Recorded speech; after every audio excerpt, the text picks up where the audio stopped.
오늘 우리가 함께 대하실 하나님의 말씀은 마태복음 27장 1절로 10절에 있는 말씀입니다. 구약성경 38면에 있습니다. 새벽이 되어서 대제사장들과 백성들의 장로들이 모두 예수를 죽이기로 결의하였다. 그들은 예수를 결박하여 끌고 가서 총독 빌라도에게 넘겨주었다. 그때 예수를 넘겨준 유다는 그가 유죄 판결을 받으신 것을 보고 뉘우쳐 그 은돈 30잎을 대제사장들과 장로들에게 돌려주고 말하였다. 내가 죄 없는 피를 팔아 넘김으로 죄를 지었소. 그러나 그들은 그것이 우리와 무슨 상관이요? 그대의 문제요 하고 말하였다. 유다는 그 은돈을 성전에 내던지고 물러가서 스스로 목을 매달아 죽었다. 대제사장들은 그 은돈을 거두고 말하였다. 이것은 핏값이니 성전 금고에 넣으면 안 돼요. 그들은 의논한 끝에 그 돈으로 토기장이의 밭을 사서 나그네들의 묘지로 사용하기로 하였다. 그 밭은 오늘날까지 피밭이라고 한다. 그래서 예언자 예레미야를 시켜서 하신 말씀이 이루어졌다.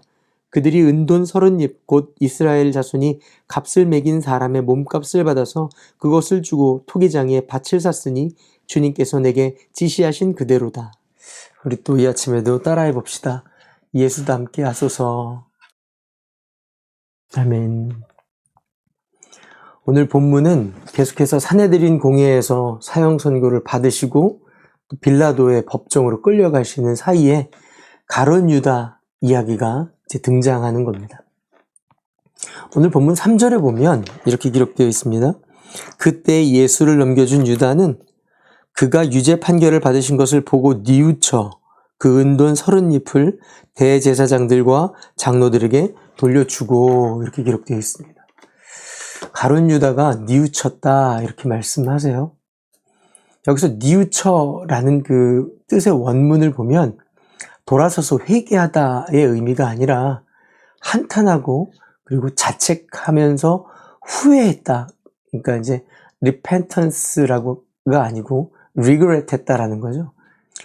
오늘 중심 주제를 말씀드린다고 한다면 회개할 수 있다면 그것이 복이다라는 겁니다.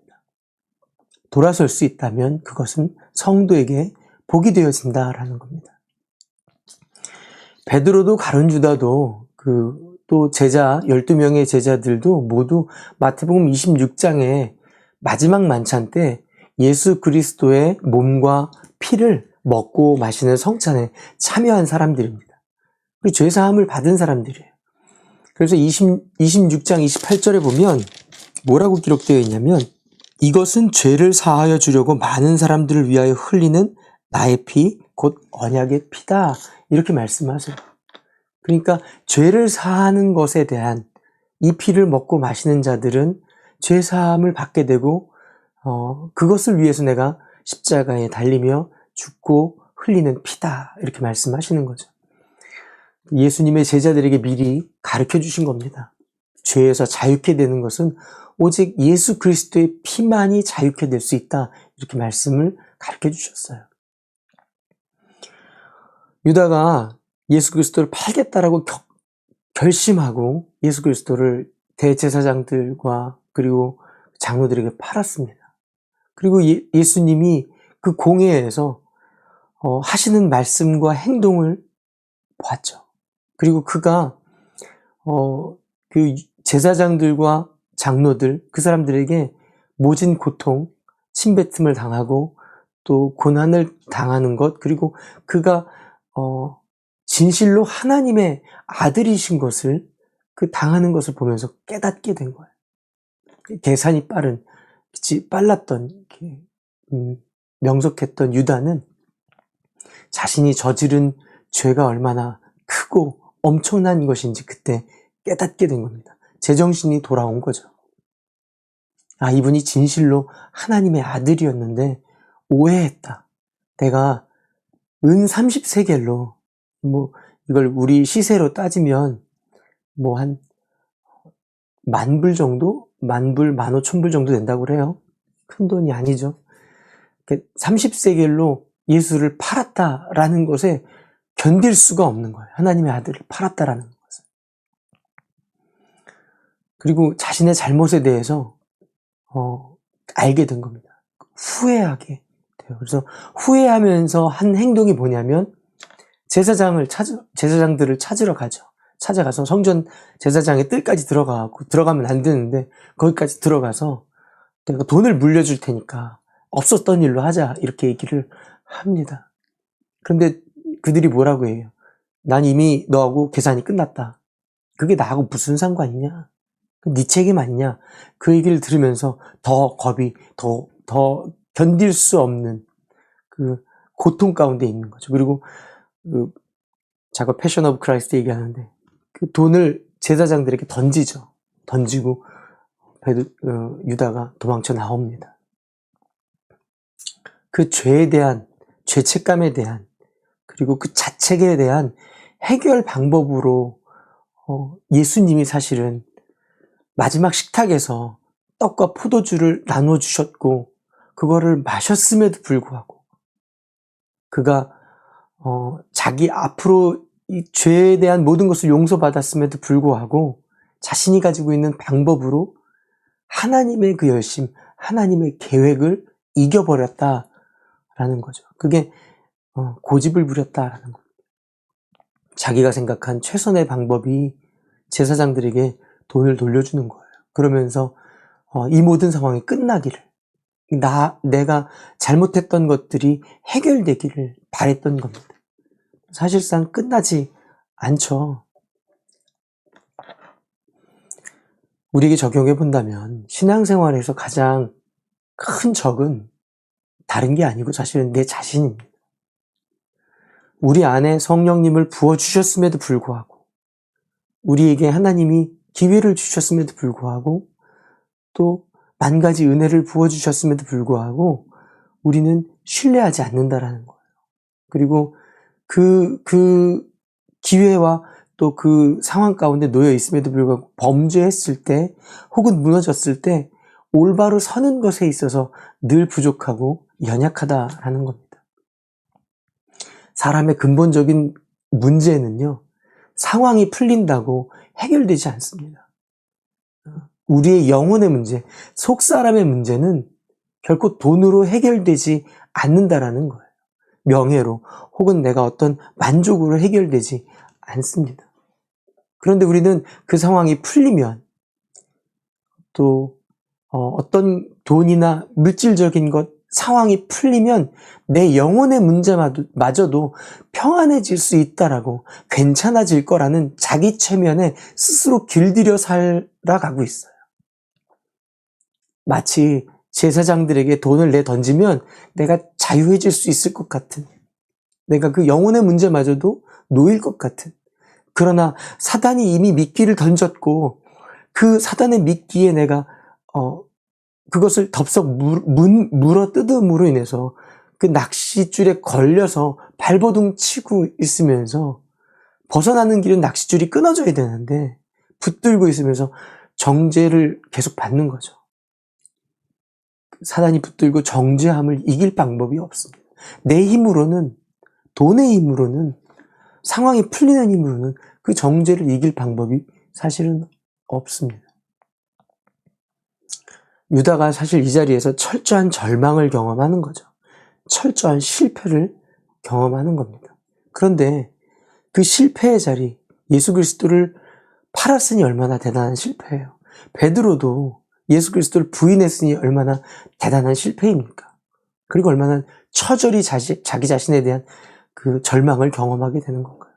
그런데 그걸 아시고 이미 마가의 다락방에서 성찬을 베푸셨잖아요. 우리가 금요일날 저녁에 성찬을 대할 때 그 감격이 우리 안에 다시금 일어나고 하나님의 사람으로 다시 힘없는 그리고 불변한 하나님의 사랑을 경험하는 믿음의 성도님들 되시기를 바랍니다.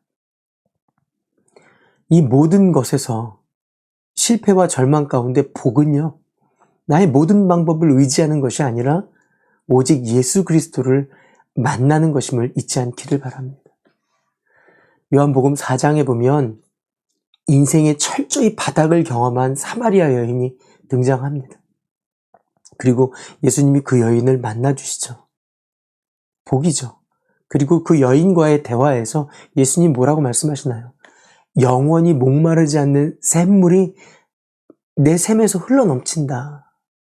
그 강이 흐른다. 그때 깊은 목마름을 가진 여인이었어요. 지금 있는 남편 5번째 남자도 내 남편이 아니다. 이 여인의 깊은 목마름, 갈급함이 있었습니다. 생명의 성령의 법을 따를 수 있는 기회가 그때 놓여진 거죠. 그러니까 이 여인이 내가 어떻게 하면 좋겠습니까? 그리고 그 예수 그리스도의 생명의 샘물을 경험하게 되죠. 그리고 해갈함을 얻게 됩니다. 그녀에게 철저한 갈급함이요. 그러니까 갈급함이 없었으면 모르는데 철저한 갈급함이 예수 그리스도의 생수를 만났을 때 그것을 맞아들일 수 있는 복이 되기도 한 거예요. 영적인 세계에 갈급했던 여인, 줄 서 있는 많은 남자들로 인해서 나의 삶이 평안해질 것이라는 생각을 접고 예수 그리스도의 생수에서 흐르는 그 생수의 배를 경험했을 때, 그것으로 내 배를 채웠을 때 하나님께서 주시는 평안함과 만족함을 누렸던 여인입니다. 고난주간을 보내는 우리가 다른 날과 좀 달라야 하는 기도가 있다고 한다면 우리는 늘 기도하는 제목이 내 삶의 행복과 부요와 또 넉넉해짐과 나아짐과 그리고 주변의 상황과 건강과 그 모든 것들에 대한 응답, 현실에 대한 축복과 안녕에 대한 기도를 했다고 한다면 적어도 우리가 이 고난주간을 보낼 때는 유다가 자신의 저지른 잘못에 대해서 너무도 양심적으로 괴로워하면서 그걸 해결할 수 있는 방법을 돈을 돌려주는 그 방법을 선택하고 심지어 극단적인 선택을 했을지 모르지만 물과 피를 다 쏟고 고통과 배신 그 모든 것들을 짊어지고 예수님이 지신 십자가는 단지 그 정도 죄를 깨닫게 하고 우리로 하여금 잠시 동안 이렇게 살면 안 돼 정도를 결심하게 하는 십자가가 아니라 결코 돈으로 해결할 수 없는, 결코 우리의 상황과 혹은 내 만족으로 해결될 수 없는 인생 자체가 완벽하게 자유로워질 수 있는 하나님의 길, 하나님의 복, 하나님의 사랑이라는 것을 체험하고 경험하는 고난주간의 기도가 되시기를 바랍니다. 감사한 것은 우리는 다 구원받은 하나님의 사람들이에요. 너무 감사한 일이죠. 태초로부터 우리의 구원을 주님께서 약속하시고 우리로 건져내시며 하나님의 구원받을 사람들의 대열로 세워주셨어요. 그래서 자꾸 주님께서 훈련시키십니다. 뭐라고 말씀하시면서요? 결코 포기하지 않겠다. 결코 너를 내가 모른 척하지 않겠다. 로마서 11장 29절에 보면 내가 너를 부르신 하나님의 부르심에는 결코 내 자신이 후회하지 않는다. 이렇게까지 말씀하시잖아요. 내가 너를 부른 것, 구원한 것은 후회함이 없다.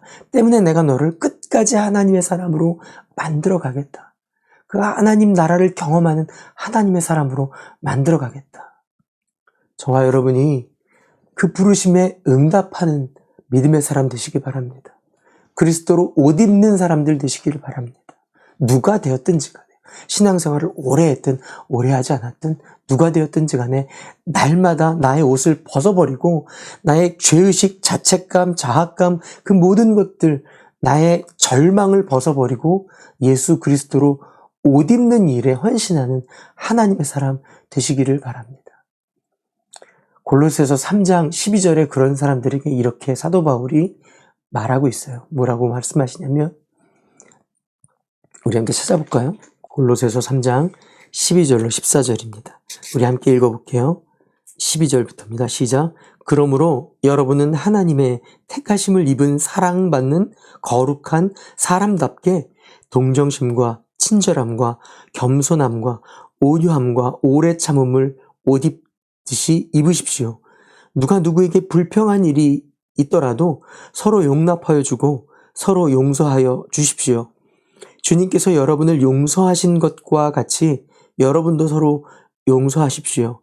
이 모든 것 위에 사랑을 더하십시오. 사랑은 완전하게 묶는 띠입니다. 우리 14절, 15절까지 읽어볼게요. 시작. 그리스도의 평화가 여러분의 마음을 지배하게 하십시오. 이 평화를 누리도록 여러분은 부르심을 받아 한 몸이 되었습니다. 또 여러분은 감사하는 사람이 되십시오. 아멘.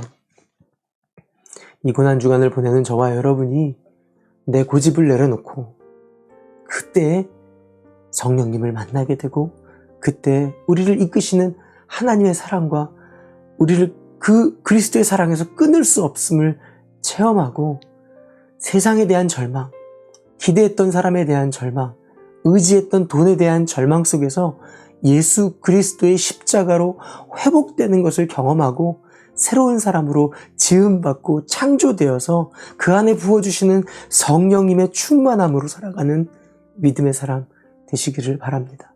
그래서 오늘도 그리스도의 거룩하심, 그리스도인으로서의 행복하고 아름다움을 흘려내려 보내는 사명에 쓰임받는 하나님의 복된 사람들 되시기를 바랍니다. 함께 기도하겠습니다. 좋으신 아버지 하나님 감사합니다. 이 아침에도 아버지 하나님의 말씀을 사모하여 한 분 한 분 그리스도의 전에 주님을 만나고자 하나님 앞에 나왔습니다. 한 분 한 분을 주님께서 축복하여 주시고 아버지 하나님 머리에 손을 얹어 주시고 오늘 하루도 아버지 하나님 내 모습으로 사는 것이 아니라 그리스도를 닮아가는 것이 기쁨이 되는 하루 되게 하여 주시옵소서. 주님 아버지 하나님 철저히 우리의 삶 가운데 절망들을 경험해 봤습니다. 그러나 우리는 연약해서 다시 재물이면 다시 만족이면 다시 쾌락이면 아버지 하나님 내 모습들 내 모든 것들이 평안해지고 나아질 것이라는 그런 환상과 기대 가운데 실수하고 살아갑니다. 그러나 오직 생명의 성령의 법이 우리를 자유케 하시고 그리스도의 사람으로 지어가시는 줄 믿습니다. 아버지 하나님 오늘도 성령님 의지하며 그리스도의 사람으로 주님의 거룩하심을 드러내며 그것이 우리의 삶의 기쁨이 되어지고 아버지 하나님 내가 용서할 수 없는 그 모든 것까지라도 나를 용서해 주신 그 사랑으로 믿음의 믿음을 거룩의 거룩을 더하게 하시고 아버지 하나님 하나님의 사람답게 온유함과 오래 참음과 용서로 오늘도 승리하는 하루 되게 하여 주시옵소서. 이제는 우리 주 예수 그리스도의 무한하신 은혜와 우리 하나님의 극진하신 사랑하심과 성령의 교통하심이 오늘도 속 사람이 하나님의 사람으로 성령님과 동행하기를 소망하는 성도 한 사람 한 사람 머리 위에 이제로부터 영원히 함께 있을지어다. 아멘. 좋으신 아버지 하나님 감사합니다. 주님 아버지 하나님 한 분 한 분 주님께서 그 삶과 주님 아버지 하나님 그 형편을 아시오니 아버지 하나님 때로는 우리가 다 알 수 없지만 그럼에도 불구하고 두려워하고 아버지 하나님 무서워하는 것이 아니라 하나님의 사람으로 그 안에서 세상의 힘을 의지하는 것이 아니라 하나님의 성령을 의지하고 하나님께서 이끄실 승리를 바라보며 나아가는 믿음의 사람들 되게 하여 주시옵소서. 성도의 삶이 그러하다라는 걸 주님이 알고 계십니다. 그리고 위로하고 계십니다. 주님 그 안에서 그럼에도 불구하고 인간의 몸을 입으신 예수님께서 그 하나님의 영광을 바라보며 소망을 바라보며 성령을 붙들고 승리하신 것처럼 오늘도 우리 가운데 벌어지는 삶의 자리에서 주님의 성령을 의지하고 소망을 바라보며 하나님이 하실 일들을 기도하는 믿음의 사람들 되게 하여 주시옵소서. 이제는 우리 주 예수 그리스도의 무한하신 은혜와 우리 하나님의 극진하신 사랑하심과 성령의 교통하심이 오늘도 이 땅의 방법이 아니라 하나님이 주시는 하나님의 방법으로 하루를 살아가며 비록 녹록지 않지만 그럼에도 불구하고 낙심하고 무너지는 것이 아니라 하나님을 소망하며 나가는 믿음의 사람들 가운데 함께 하심을 믿고 나가는 성도 한 사람 한 사람 머리 위에 이제로부터 영원히 있을지어다. 아멘.